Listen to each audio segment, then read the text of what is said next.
Hi, I am AKSF, and in this video I'm gonna show you how to install a VirtualBox. So first you have to search here VirtualBox, and um, in the first link it's virtualbox.org. So VirtualBox is a hypervisation or virtualization application that you can install operating systems on it. Uh, First you go to download and you will hit Windows hosts. I am Windows host. Maybe you are not Windows host. If you are not Windows host, you can say, okay, I'm OS X for Mac, I'm Linux for Linux, I'm Solaris for Solaris hosts. So once you have downloaded it, I'll cancel it because I have the virtualization here.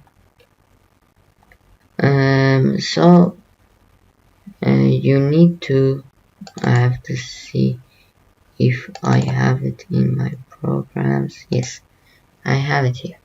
So you have to just open the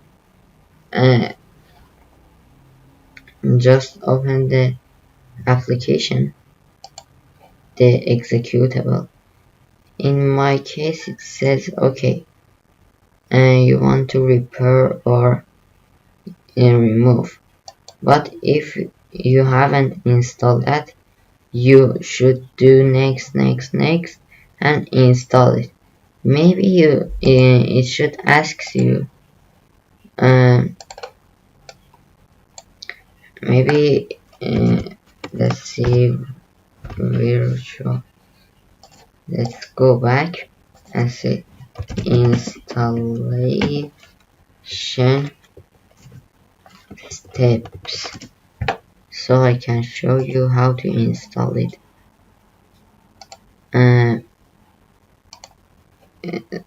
First you will see this executable, then you will see this page, this executable. Second, if you hit next, you will see it asks you how to where to install it. You have to maybe you want to just install it on C. For you, just hit on next. If you want to install it in somewhere else, you have to just browse the path and then select the installation path and then hit next. And sometimes it says notice that okay, you want to use network or something like that. If it shows, you are going to click on yes or okay button. That's it's here, and next and finish it installing it. So actually what's in VirtualBox, let's complain a bit more. And first time you will first time that you will open this that you open the VirtualBox, you have to see a window that's not okay. It's here. You will see this window, but for when you first install, you don't have these options. Because I have created this after I installed it, and now I have 4 machines. Okay, let's see what it has. We have the preference option that you can change the path that you are going to install. You are going to make VMs in there. After that, these are shortcuts and commands that you can use it when you have started your machine. And first I noticed that the host key is your control key on the right, or right control.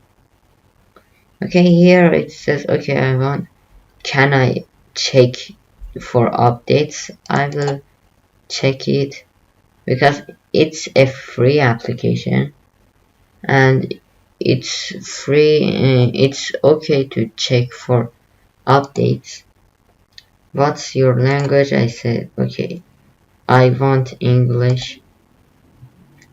It says maximum guest size. I say it to automatic because I don't want I want it to choose automatically. For NAT networks, I don't want. For the extension pack, it has. If you have the file of the extension pack, you are going ahead and click on the icon here and choose your extension pack. For example, I have this extension. You would go ahead and click on it. Here is for proxies. If you want to use some proxies to connect to some URLs that aren't available. For example, Telegram or some URLs that in your country they are not available. You will go ahead and enter your proxy. So in the machine tab, also we have this tab here. When you go to tools, you have this menu. We talked about this. And what is import and export? When you click right on this, you can export your machine to a file. This file would be usually too large, but it contains all of those settings you have set up, and it contains your ISO, your drive, and it contains your virtual hard disk that you have inserted. So if you export, you would see an OVA or OVF, I think. You would see OVA file, which I think it can use in virtual VMware too. So after these two items, you can import those OVA files and OVF files from here. You can create a virtual machine that you always have. I can say you always use this button, and this add button is for example, you don't have some machines in this list. You will go ahead, go to your VM folder and select the VBox file.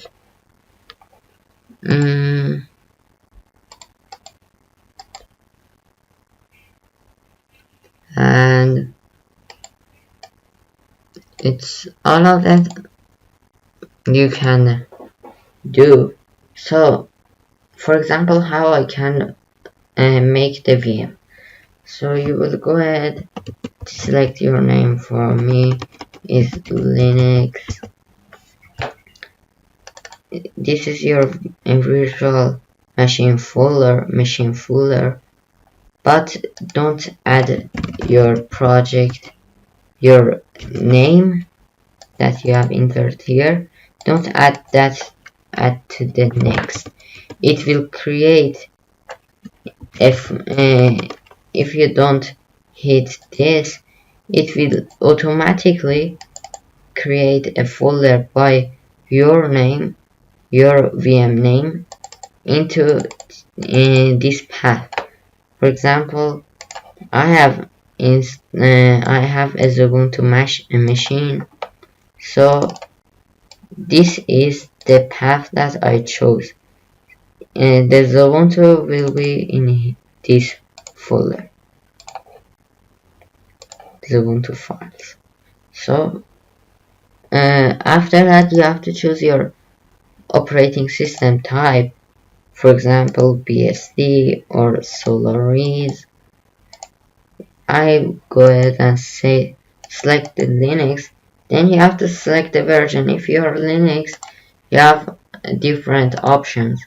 If you're in Windows, you have again too much options. Others like that. We have the other. That's I think that these are unknown unknown VMs that you usually don't know about them or you don't use them.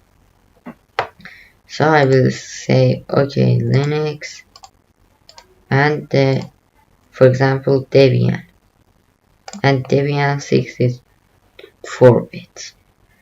And here you have to choose how much memory size you are giving to the VM. I usually give it this much, and you have to just give it less than half of your memory size. For example, if I open Task Manager, it will show everything. Everything. If your task manager is like this, you have to click on it here, go to Preferences tab, and you see it says 7 gigabytes, but it's actually 8 gigabytes of memory. So you have to give it less than half of your memory. For example, I am 8 gigabytes, so I have to choose less than 4 gigabytes. I have to choose this much. Okay, you may going to create your virtual hard disk. It's going to be your hard disk in the VM. It's not, these files won't copy on your, all of these files that you will save in the VM won't copies into your E drive or anywhere like that. It's just in they just compress or doing something with those files. I think they compress the files into one file, and then they will save the file every second. Every second you change. So for this machine, I'm not gonna add any hard disk because it's not going to, I'm not going to do anything with this machine. So just go ahead, click on create, and just please wait a second. Okay, okay, then you will open your settings here, click on these are my own settings that I will choose in every videos that I will record. I'll choose these two, change this to this option. So what I am going to do is in sometimes you are going to just copy a command. For example, in bash say mkdir or sudo bash are the most common command.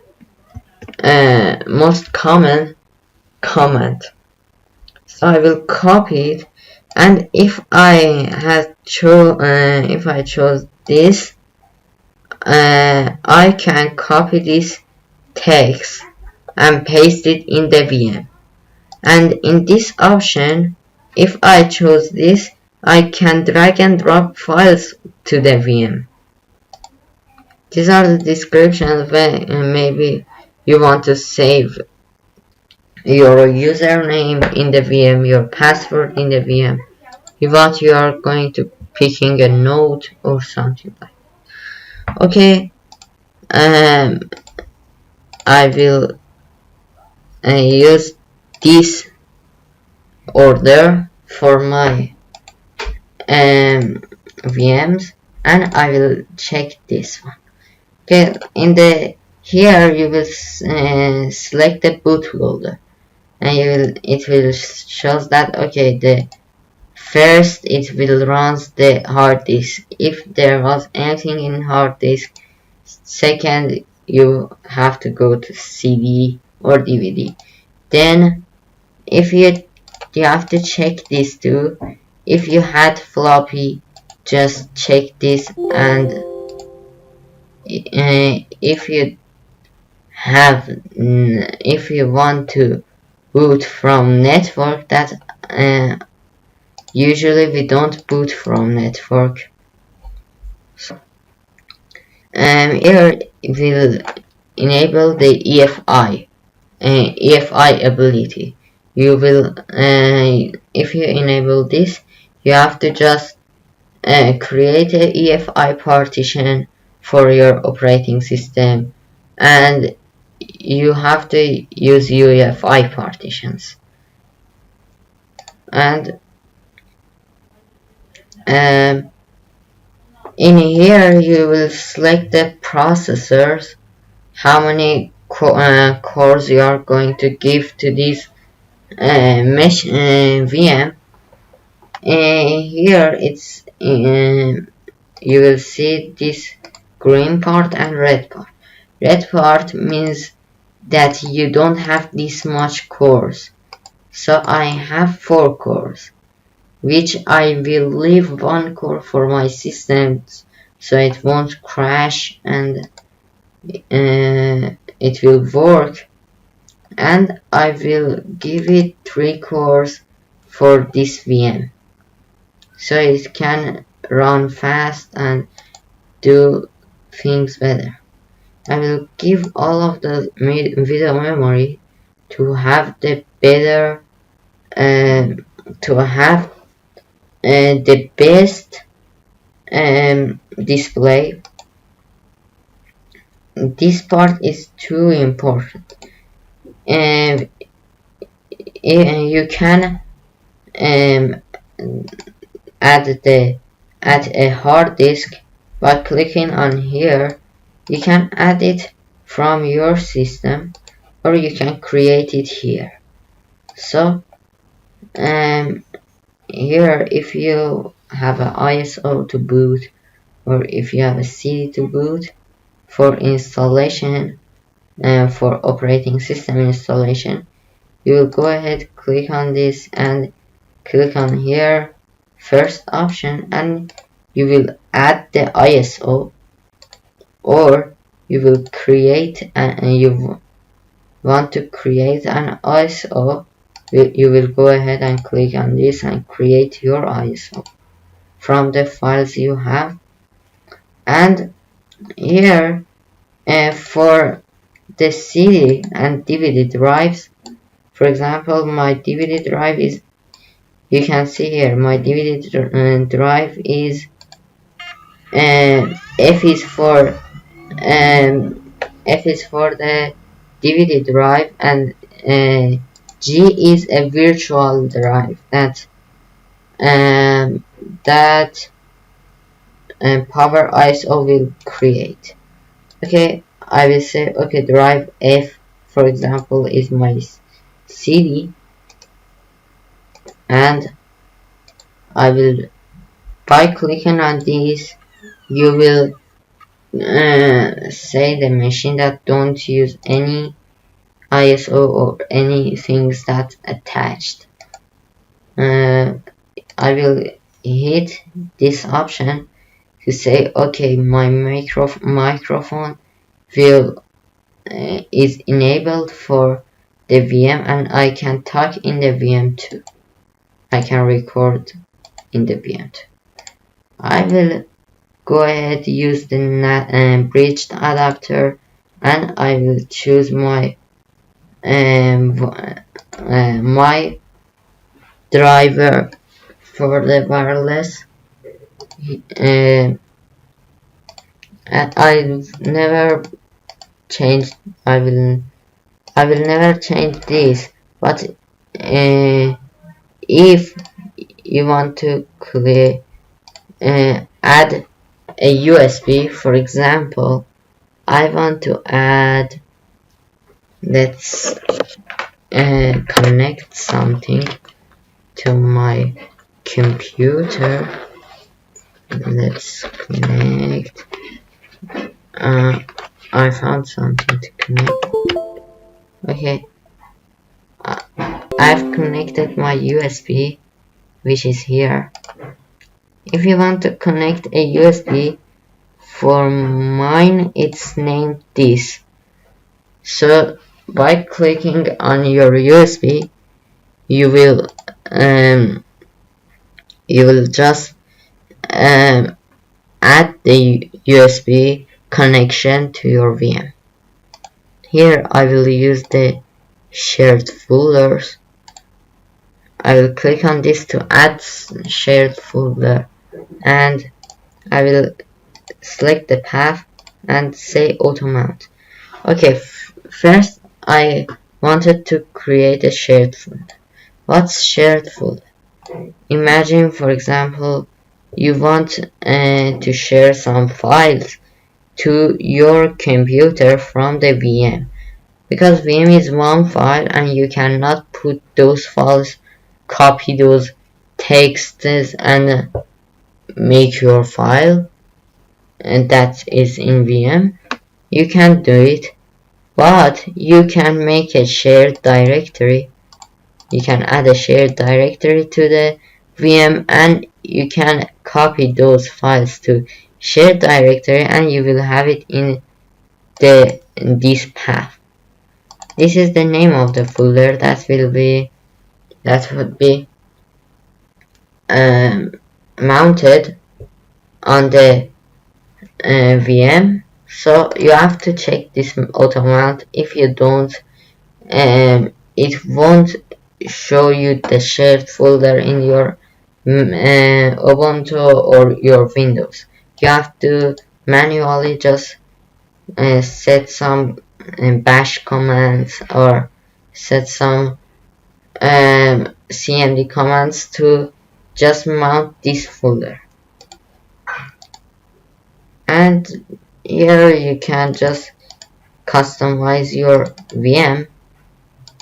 I won't do anything. And finally, you can start your machine. If I start my machine, it would be too slow. My system would be too slow, and you would see that, okay, at first you would see UEFI, and second it says that, okay, you don't have any bootable thing. It means that you don't have any bootable drives to boot. So it's sure it's true because I didn't mount any bootable thing. So if you want to save a copy of this VM, you can clone it in this path. If you want to move it, you can move the directory to the place you want. You can even group it. For example, this is going to be Linux, then rename the group to Linux. You can do these things, for example, pause it, close it, show the logs.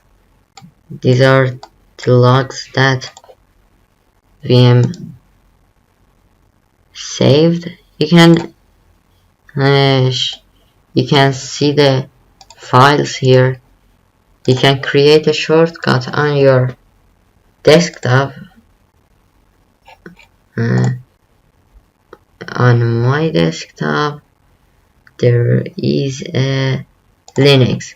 If you click on that, you will run the Linux. You will run the VM. So I won't click on that, and you can delete it. I will delete all of those files I create, and and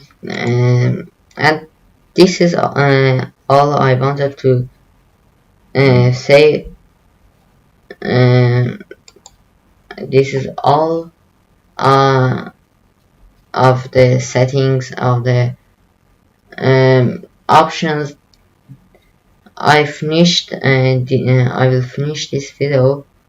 If you want to publish more videos, just support me, support my YouTube channel. If you are seeing this video on YouTube, or support the Telegram if you are seeing that in Telegram. So if you're watching it on the YouTube, make sure you hit the like button and you will subscribe my channel. And have a good day and goodbye.